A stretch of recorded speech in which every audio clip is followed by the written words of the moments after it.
One thing everybody that's doing it prepping should have is a reloader, and you don't have to get a complicated setup.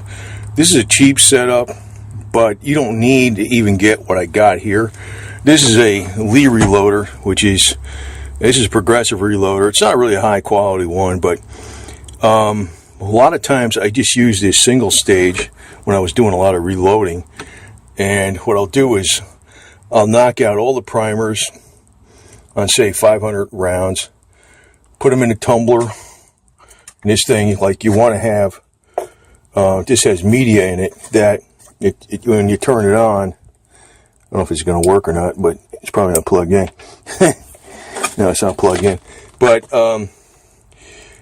it'll vibrate and clean up the brass inside and out. But that's not absolutely necessary. You really don't need to do that. You just want to make sure that what's ever left in, there's nothing like inside the brass that's, any kind of major contaminants. Cleaning up the brass is not really 100% necessary. But if you keep one of these around and you have the brass, the brass tumbler to clean up the brass, one thing you should keep around too is the polish that goes into media. The media being the stuff that's like the walnut shells, the crushed walnut shells that vibrate and clean up the brass. But the media dries out after a while. So if you don't use this for a number of years or months, it could be dried out, even if you got this lid on here. So what you want to do is you want to have the polish.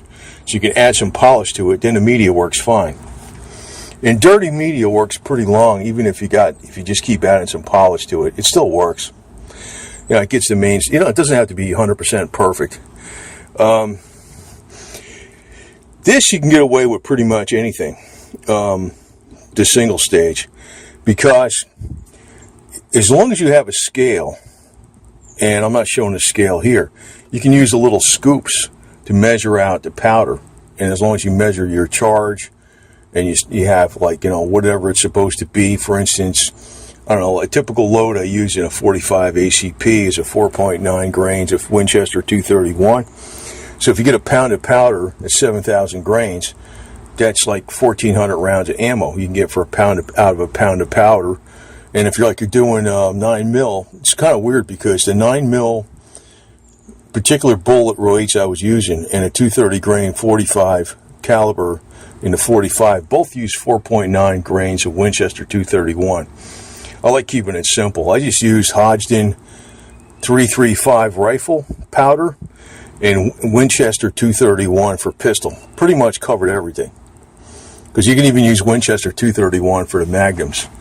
Once in a while, I think for M1 carbine, I had to use Hodgdon H110.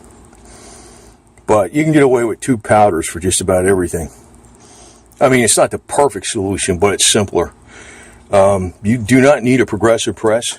And actually, when I use this progressive press, a lot of times what I'll do is I'll go through the single stage press, knock out all the primers first, tumble them, clean them up, and then I'll install the primers.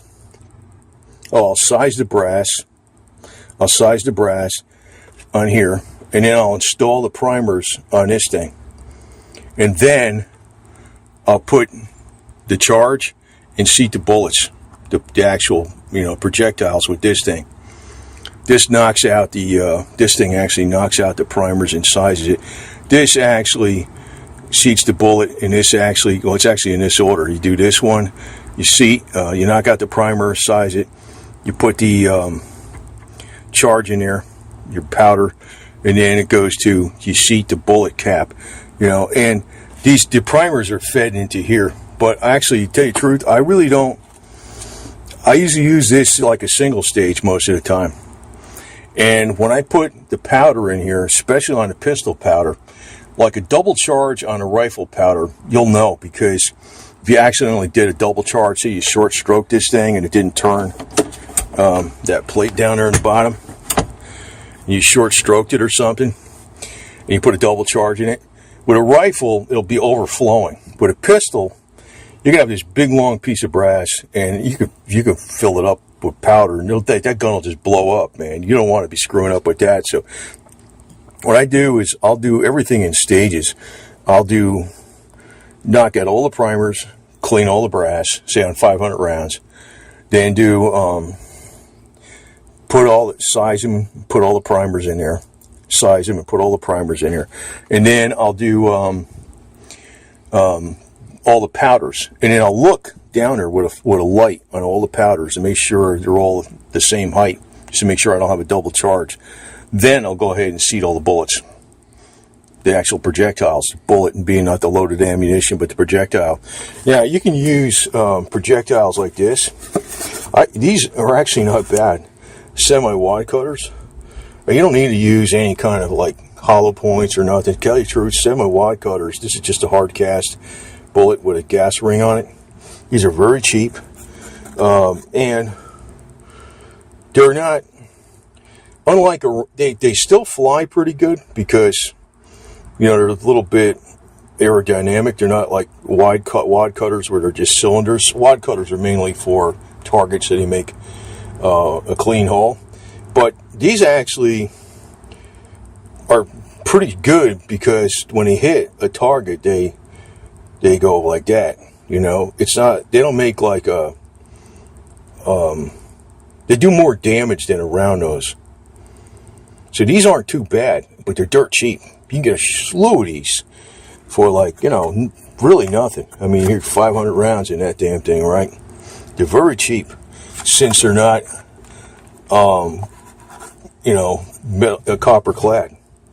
So a lot of times, this is the way to go. And it doesn't really foul up your weapon, especially if you're using like, this is like for pistol, this is a 45. 45 is going to make a pretty good hole, 45 is cheap to load, too. I don't know why people don't like 45s, but 45s are pretty good. And if you're using it out of a carbine-style barrel, they got some pretty good distance, too. I mean, you get 100 yards out of a 45. Fairly good accuracy. So, and it's cheap. It's cheap.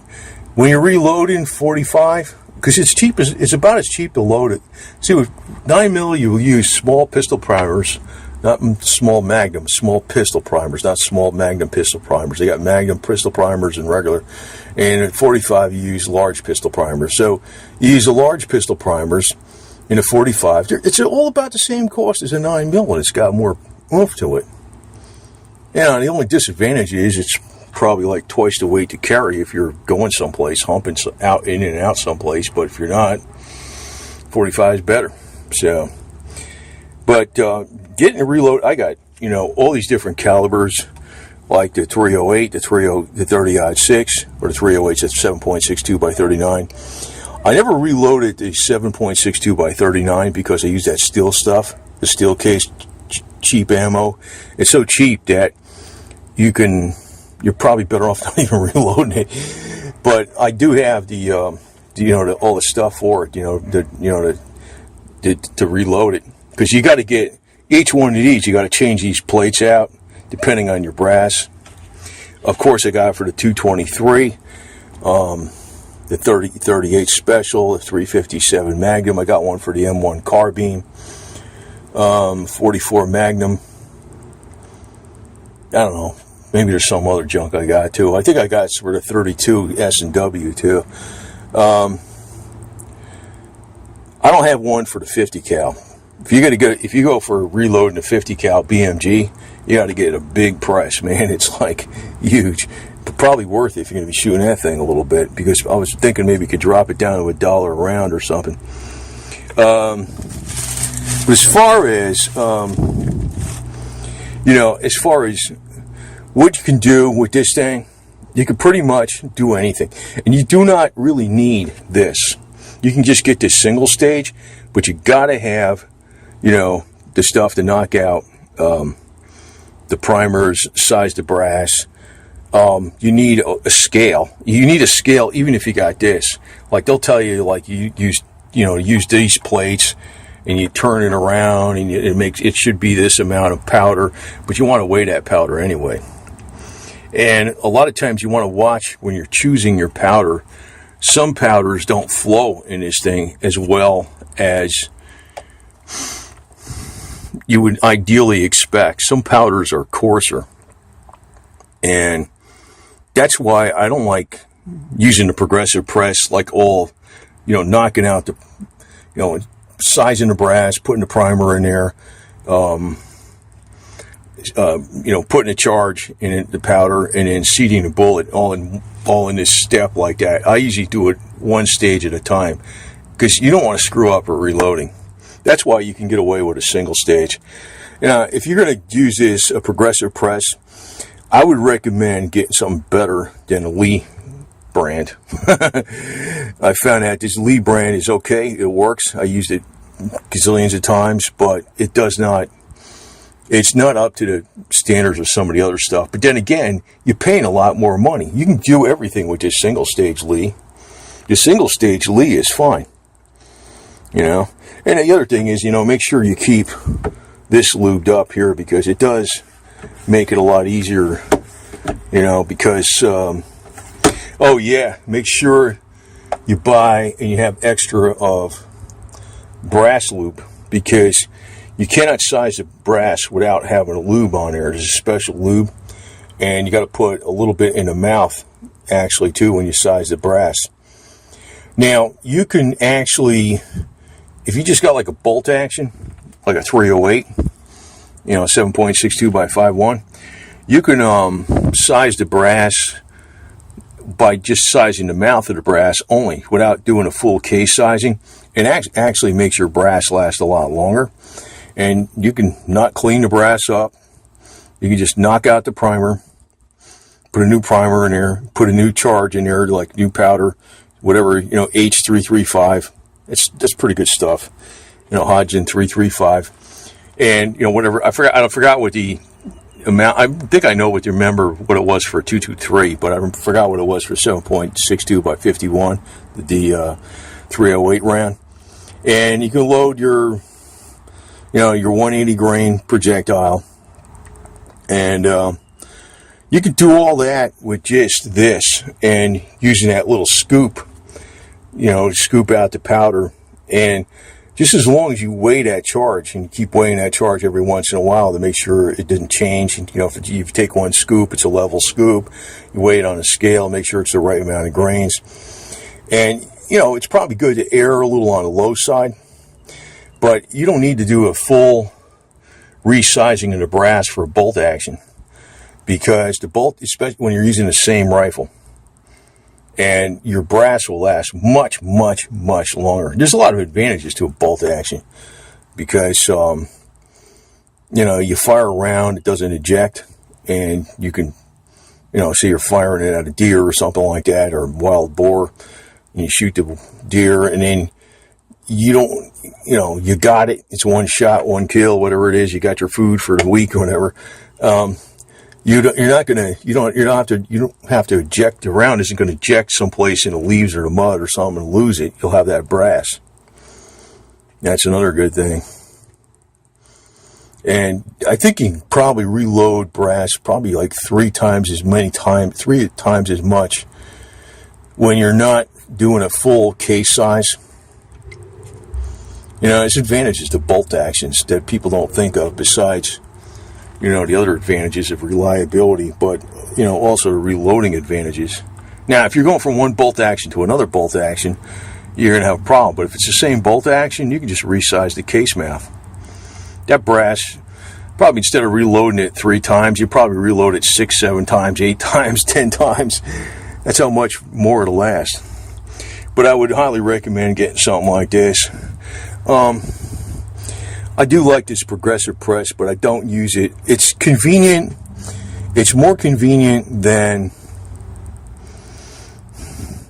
even though I don't use it like a progressive press, it's easier for me to, like, I could just pick this up and unlock it and change whatever step I want to do, and I'll just do it one at a time. With this, that's how I do it. I'll usually do 500 or 1,000 rounds at a time. That's usually how I do stuff. So, but you can just get this, but you got to get the reloading dies. And you got to get these little shell things that hold the brass in there. They're cheap, but you might want to also get extras of those too. You want to get that. You want to get the lube, the brass, the lube, the sizing lube, whatever you call that stuff. Because when you put it in the sizing die, if you don't have the lube, it's going to get stuck immediately.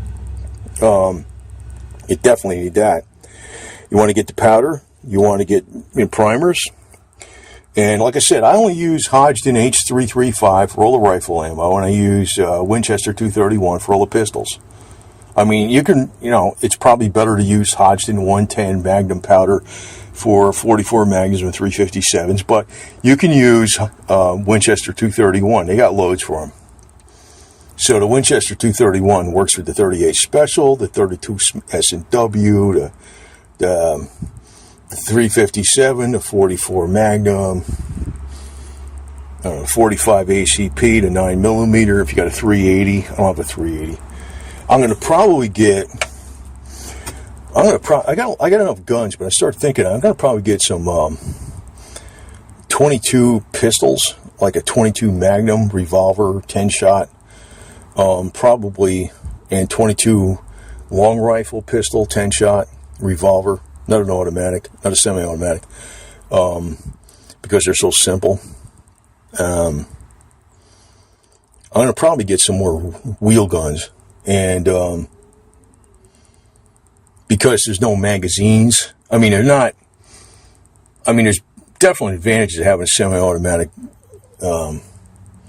pistol, but, if you got one semi-automatic pistol and you got a different brand, you got different magazines, just I don't know, these revolvers are pretty good. I got some revolvers, but I want to get some more of them, especially in a 22. Especially with a 22 with a long barrel, like especially maybe a 22 long rifle, something I don't have to reload, because and that's another thing, because even the 22 ammo you don't have to reload, and the 22 Magnums, they're pretty potent. I don't have a 22 Magnum. I started thinking about that. I says, man, I'm probably going to get a couple of 22 Magnum wheel guns here pretty soon. I wasn't thinking about getting any guns. I was just making these AR-15s, and I says, well, I'm probably going to get some wheel guns here pretty soon, because they're the kind of gun you can leave around, laying around for umpteen years, and so you forget about it. You don't have to worry, where's my magazine at? It's like, you stuff it full of rounds and it works. I just want something that actually is more like a hunting thing. A 22 Magnum probably hunting a deer if you had to. So, but I get this reloading stuff too, because if you got several pounds of powder can last decades as long as it's in a dry environment. It's sealed up really good. It's a dark place. Powder can last decades. Primers can last decades. There's a lot less space involved in storing primer and powders versus loaded ammunition, because the brass is the most bulky part of the loaded ammunition, especially when you're talking like 357 and stuff like that. It's a long cartridge, man. I mean, all of them are. I mean, look at a 308. It's a big, it's 51 millimeters, or the 30-06 is even longer. You just got that little 155 projectile and the primers and the powder. I mean, you're talking, I don't know, it's probably 20% of the volume of storage space versus the loaded ammunition. So these are good to get. I don't want to give you any demonstrations, because it's like I've done these things millions of times, but it's like I don't have nothing to load right now, for one. But number two is, there's a lot of videos on YouTube on how to load ammunition. But, I'm just making a point. You do not really need this Progressive Press. You can get away with just this. And the tumbler's cheap, too. This thing isn't plugged in. Nah, it's not plugged in. Actually, I fixed this tumbler a couple times. It kind of wore out. And I used electric motive cleaner on the motor in there. Took it apart, put a little WD-40 in it, works again. So even these things, You know, they got a life of how long they last, but this thing, I made this thing still works, man. This thing still works. I had it for umpteen years, man. I used the shit out of it. But you want it, you know, you want, if you have the media, you want to keep extra polish because the media dries out after a while. And you can really extend the life of the media a lot if you have more polish. It just adds some polish. It's like regular, I don't know, it's like regular freaking furniture polish. Like maybe you could even use that. You could probably get liquid furniture polish and throw it in here. And that would work too. You know, versus getting the special crap. Because I know there's a lot of other polishes that work besides the specialized junk they tell you got to use. And, but you want to have enough different dyes on hand, and you know, these shell casing holders and all this kind of crap. You want to have enough of those on hand. You definitely want to scale, and you really want to keep it simple. You know, I didn't want to buy a 380 auto, you know, semi-auto pistol, because I said that's another stupid caliber. I'm pretty much probably going to build some 1911 frame pistols in 9mm. 9mm is a good round. 45 is a good round. I know there's stuff out there that's better. It's more exotic, but I like going with stuff that's very plentiful. Like this 223 is very plentiful. The 5.56, whatever you want to call it. The 308 is very plentiful. I got a 7.62 by a Grendel. The 6.5 by 6.5 Grendel. That's a weird one, but it's got a lot of advantages. But that's the only one I've got that's weird. But I'd stay the hell away from weird calibers, generally speaking, because you want to keep it simple. I don't even like it when I was doing reloading, because I was thinking, shit, I got so many freaking... Oh, I mean, there's way more calibers out there to reload, but I got a whole slew of freaking dies.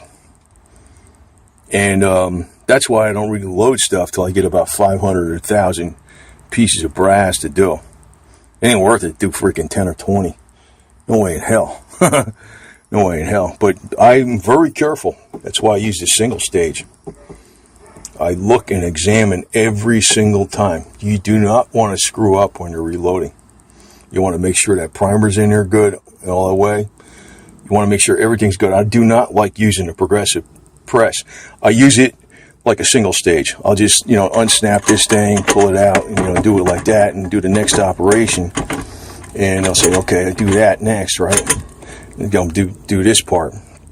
You see, I'll be putting a seat in a bullet or something. This will be knocking out the primer, and sizing it. This is like putting a charge in there. Then this seat in a bullet. I do not like. I use the multiple stage progressive prop reloader and thing, sort of like a single stage. It's quicker because I could just take it out and move it up to the next thing, But I don't. If you're going to be using a progressive press like a reloader, I'd get something better than a Lee, because you want that thing balls on accurate all the time. I found that the Lee sometimes a little buggy once in a while, and you don't want to make any mistakes when you're reloading. Not at all.